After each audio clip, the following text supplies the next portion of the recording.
I had lunch with a friend of mine today, and one of the recent episodes that I did where I talk about chasing your bliss like it's the last bus of the night, I didn't say that, I just added that now, got me to thinking about her. So we had a nice lunch today.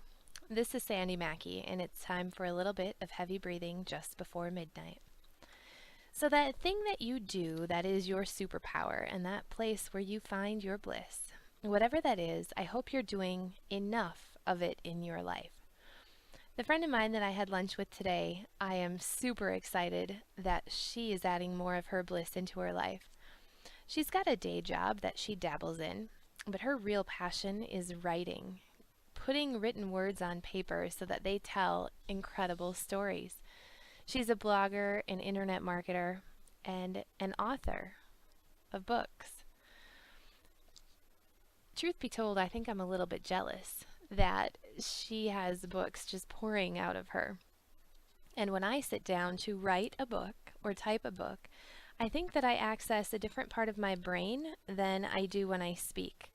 Because for some reason, when I reread what I've written, it's always so technical or it seems so analytic. So I would argue that when I write, my writing comes from the more analytic side of my brain. And when I talk, my talking comes from the more emotional side, which allows me to feel like it has a little bit more energy. Whether it does or not, really, I'll let you be the judge of that, because this is probably my own filter on this. Anyway, back to my friend, who I'm so excited about. She wrote a book, and she wrote a book this morning, and it was in the flow, and it just flowed onto the paper, or in this case, the electronic media of the computer screen. But hey, it's all in the writing. And she said that it's coming together almost with no effort. So she's looking at how to publish it, get it together, and get physical copies in people's hands. Do you know how many people that I've talked to that have said I'm writing a book someday, as soon as, I guess, like maybe if I get around to it, if I have enough time? When you're in the flow with something and you're following your bliss, it'll just happen. If you think that you'd like to write a book and it hasn't happened yet, give yourself a break, because maybe it's just not its time. But for my friend who wrote the book, it is so totally time, and as soon as she told me she wrote it, I thought, well, do I get an advance copy? Because I can't wait to read it. I can't wait to see what it's all about. So I think I twisted her arm and coerced her enough that I'll be able to get one. Maybe do a little bit of a blurb that she can use as a testimonial or to put it on the cover. That is just awesome. I don't know if I have aspirations of writing any certain type of books. I've written a book. It's an ebook. When I read it, it feels a little bit technical to me. It's actually open on my desktop as we speak because I need to get into it and do a little bit of editing. Yet even my editing seems to come from that other side of my brain that I don't necessarily want to go there. So we'll see. Maybe I'll just have to content myself with some audio podcasting. You never know. So this friend of mine that wrote the book, I also have been telling her that on my bookshelf I have a book that was written by a mother-daughter team. And when I say this, I'll be giving away, for those of you who know me, who this author is. Her daughter was my assistant that I hired this summer. She's currently back at school, still assisting me, not as much as she did during the summer. But I tell you, I can't wait for summer vacation next year. I have so many projects already lined up. Anyway, it turns out that her daughter is an exceptionally gifted writer as well. She can take the mundane and somewhat boring technical aspects of really anything and make it sound interesting, like you want to pay attention to it. And she uses a little bit of wit, wisdom, and sarcasm, all bundled together in a neat little package that you just can't wait to unwrap. She makes everything sound good. So this mother-daughter book that I have on my bookshelf that I just read got me to thinking about them and how this mother-daughter duo could really put together a book. So I've been promising that I would lend them this book since I haven't given them the title or the author, and I have told them that I won't do that until I do a heavy breathing about it, because I've taken to putting little colored flags in the books where I find things that are particularly interesting, and I wanted to share those with you before I pass the book on so that others can read it. But before I do that, I've got to tell you a little aside story. I'm reading a book called Start With Why. by Simon Sinek, who has an absolutely fantastic TED Talk on the why, how, what circles that we should frame everything that we do in business around. It's fantastic. So I was using my little colored flags in the book, and then it just wasn't quite good enough. So I got out my pink highlighter and I started highlighting all of the things that I wanted to be able to quickly find at a glance. And then I brought the book with me to my mastermind group last week, and I was sharing with the group about how excited I was about reading the book and how I never write in books, and I was highlighting. And another member of the group piped up and said, "So you're highlighting so that I'll know what the good parts are?" At which point it dawned on me that I was borrowing the book. It wasn't my own. So not only do I never write in books, but of course the one time that I feel compelled to write in a book, it's not even my book. Thank goodness that I have Amazon Prime, so there's a shameless plug for that service. I held out for quite a while. I kept paying shipping until I learned that you can join their little club and then you get free shipping next day on most purchases. With as many books as are on my shelf, that's kind of a no-brainer. So within 24 hours, I did have a fresh new copy of the book, and I suppose I'll ask him if he would like me to go through his copy and add some highlights so he knows what the important parts are. Anyway, fun little side trip. Thanks for indulging me. Not that you had a choice besides hitting the stop, but if you want to know what comes up in the rest of this book, then I guess you had to stick around. Yes, that's my version of trying to add some wit and sarcasm to this, and I'm sure my able-bodied assistant, once she listens to this, can really tell me where I can use a few pointers.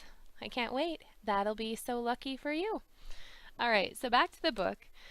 It is by Lisa Scottaline and Francesca Scottaline Saratella. Obviously quite Italian, and I probably did not do those justice. The title of the book, My Nest Isn't Empty, It Just Has More Closet Space. The Amazing Adventures of Ordinary Women. Wow, I try not to use names in these podcasts, but Carol and Jessie, I just can't wait to see what you come up with. So this mother-daughter book was written with some wit and wisdom, and there's actually about 3 generations of wit and wisdom coming from this. They do have a weekly Chick Wit column for the Philadelphia Inquirer, where they spill their family secrets, which will sound a lot like yours. And you'll have to put this book down just to stop laughing. So I flagged a couple spots, and I'm going to read them and then expound on them a bit, and then I'm going to pass the book on so that we can see what other fantastic things will come out of sharing this with the world. So the first one that I flagged was about rejection, and how the author always wanted to write a novel, and the more she thought about it, the more she wanted to give it a shot. So she finally did, and thereafter followed 5 years of rejection. Now let's just ponder this for a minute. If you remember, your superhero power is also sometimes your kryptonite. So if you are someone who has words inside of you that just need to come out because you need to write a book, well, the good news is that you can, and nowadays you can self-publish, but back in the day, you needed to shop your book around to different publishers, and there were an awful lot of rejections of a lot of fantastic books that did end up getting published. I'm sure this author's works are one of them, but there's so many instrumental people that have books that have just lasted, from being published in 1910 or 1920, that originally, think about this, how books are chosen for publication, or how they were chosen. Arbitrarily, you put together an advanced reading copy and you sent it to a publisher, or so I'm told, because I haven't actually done this part myself. So whoever's desk it went across had the privilege of reading the book and deciding yes or no. So what happens if you get a person that is completely not the audience that your book was intended for? Or maybe your voice just doesn't carry well with them. Or maybe they were having a bad day and they didn't really care. That used to be the book publishing system. What a great thing for the world that it has changed, and that anybody who has wonderful content can share it with the world via their blog. And there's this thing called self-publishing where you can put your own book together and you can get it into the hands of people.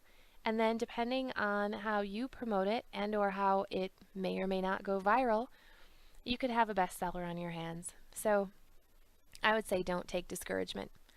But the classic line in this book, which I love it and I am totally going to use it for business, is her favorite rejection letter that came from a New York agent who wrote, "We don't have time to take on any more clients, and if we did, we wouldn't take you." Now, isn't that just awesome? Can't you just see yourself using that line? I know that I will be using that line. I've already said it in my head quite a few times to people who shall remain nameless. But, isn't that great? We don't have time to take on any more clients, and if we did, we wouldn't take you.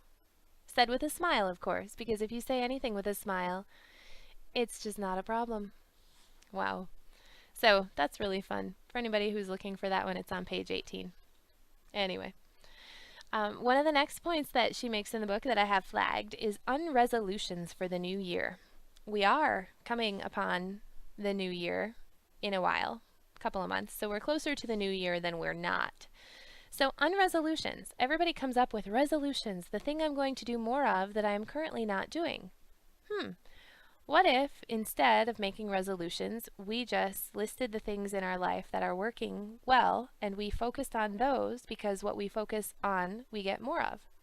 That would be great. Or you can do unresolutions. So think back to the things that you've been doing, which make you happy and which you intend to keep doing, and then make a list of unresolutions. So it's not like counting your blessings. It's more like counting the things that make you eccentric. So this author, by way of example, on resolution number 1, I resolve not to wash my hair. She says she used to wash her hair every day, and like the shampoo commercials say, or like they said to do.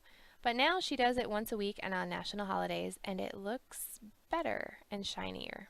So I guess washing your hair every day isn't good for hair as much.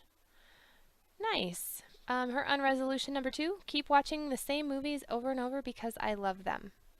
Now, depending on what movie we're talking about, I could totally see how that would be one. But if it's really not on my list of approved movies, then I really don't quite get it. So I do encourage you this year, as we're coming upon resolution season, I would encourage you not to make resolutions. I would encourage you to make unresolutions or make, appreciation and gratitude for the things that are working well, and then just keep on going. All right. Third and final flag point from the book, which you would have to read the book. It is fantastic. There's just so much more really good stuff in here. But the thought is about wishes. And how in making resolutions, if we change the word resolution with the word wish, then we could make wishes for New Year's instead of resolutions. Because resolutions sound like work, but wishes, they just sound fun. And they make you think of birthday cake. And who doesn't like birthday cake? Well, I know of one person who doesn't like birthday cake. Which is good, because if I'm sitting next to him at a party and he has a piece of birthday cake with frosting that I like, then I get extra frosting. Doesn't that just work out well for everybody? I think it does. So wishes aren't quite, they don't take themselves as seriously as resolutions, and neither should we. We are people, and sometimes we fall short, and if you make a resolution and you fall short, then you get something to beat yourself up over.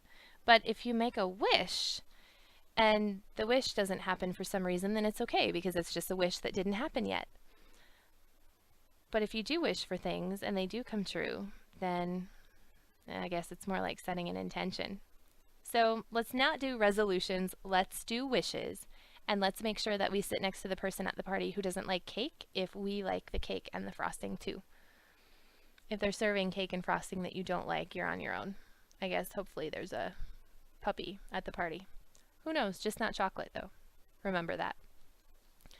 So anyway, there's some of my random musing moments on this book, which was a blast to read and hopefully a little source of inspiration for 2 dear friends in my life to put something together, because I think that it will be absolutely spectacular. So, until next time, this was a little bit of heavy breathing just before midnight.